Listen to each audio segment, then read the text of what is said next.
بسم اللہ الرحمن الرحیم۔ السلام علیکم۔ روزانہ واقعات سننے کے لیے اس چینل کو سبسکرائب کریں۔ اصحاب کہف کے نکلنے کے وقت جو ظالم اور مشرک بادشاہ دقیانوس اس شہر پر مسلط تھا وہ مر گیا اور اس پر صدیاں گزر گئیں، جہاں تک کہ اس مملکت پر قبضہ اہل حق کا ہو گیا جو توحید پر یقین رکھتے تھے۔ ان کا بادشاہ ایک نیک صالح آدمی تھا جس کا نام تفسیر مظہری میں تاریخ روایت سے بید و سیسی لکھا ہے۔ اس کے زمانے میں اتفاقاً قیامت اور اس میں سب مردوں کے دوبارہ زندہ ہونے کے مسئلے میں کچھ اختلافات پھیل گئے۔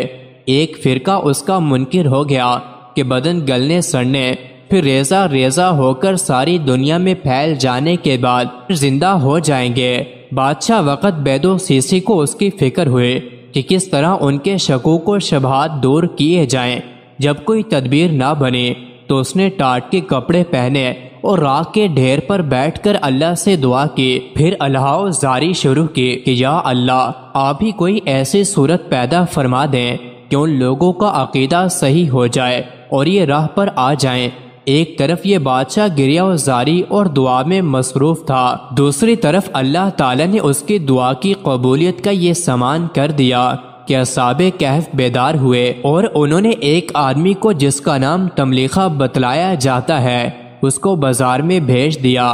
وہ کھانا خریدنے کے لیے دکان پر پہنچا اور 300 برس پہلے بادشاہ دقیانوس کے زمانے کا سکہ کھانے کی قیمت میں پیش کیا تو دکاندار حیران رہ گیا کہ یہ سکہ کہاں سے آیا، کس زمانے کا ہے۔ بازار کے دوسرے دکانداروں کو دکھلایا، سب نے یہ کہا کہ اس شخص کو کہیں پرانا خزانہ ہاتھ آ گیا ہے، اس میں سے سکہ نکال کر لایا ہے۔ اس نے انکار کیا کہ نہ مجھے کوئی خزانہ ملا نہ کہیں سے لایا ہوں، یہ میرا اپنا روپیہ ہے۔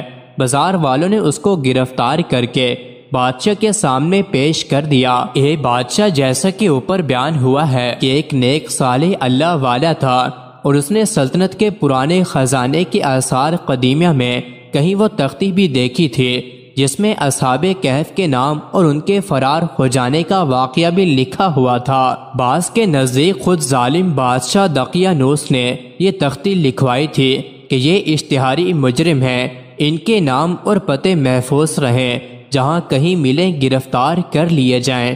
اور بعض روایات میں ہے کہ شاہی دفتر میں بعض ایسے مومن بھی تھے جو دل سے بت پرستی کو برا سمجھتے اور اصحاب کہف کو حق پر سمجھتے تھے مگر ظاہر کرنے کی ہمت نہیں تھی۔ انہوں نے یہ تختی بطور یادگار کے لکھ لی تھی۔ اس تختی کا نام رقیم ہے، جس کی وجہ سے اصحاب کہف کو اصحاب رقیم بھی کہا گیا۔ الغرض اس بادشاہ کو اس واقعے کا کچھ علم تھا اور اس وقت وہ اس دعا میں مشغول تھا کہ کسی طرح لوگوں کو اس بات کا یقین آ جائے کہ مردہ اجسام کو دوبارہ زندہ کر دینا اللہ تعالیٰ کی قدرت کاملہ کے سامنے کچھ بعید نہیں۔ اس لیے تملیخہ سے اس کے حالات کی تحقیق کی تو اس کو اطمینان ہو گیا کہ یہ انہی لوگوں میں سے ہے، اور اس نے کہا کہ میں تو اللہ تعالیٰ سے دعا کیا کرتا تھا کہ مجھے ان لوگوں سے ملا دے جو دقیانوس کے زمانے میں اپنا ایمان بچا کر بھاگے تھے۔ بادشاہ اس پر مسرور ہوا اور کہا کہ شاید اللہ تعالیٰ نے میری دعا قبول فرمائی، اس میں لوگوں کے لیے شاید کوئی ایسی حجت ہو جس سے ان کو حشر اجساد کا یقین آ جائے۔ یہ کہہ کر اس شخص سے کہا کہ مجھے اس غار پر لے چلو جہاں سے تم آئے ہو۔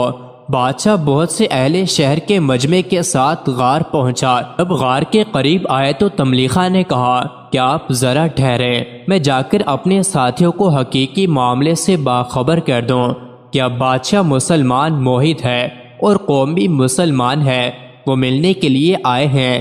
ایسا نہ ہو کہ اطلاع سے پہلے آپ پہنچیں تو وہ سمجھے کہ ہمارا دشمن بادشاہ چڑھ آیا ہے۔ اس کے مطابق تملیخہ نے پہلے جا کر ساتھیوں کو تمام حالات سنائے تو وہ لوگ اس سے بہت خوش ہوئے، بادشاہ کا استقبال تعظیم کے ساتھ کیا۔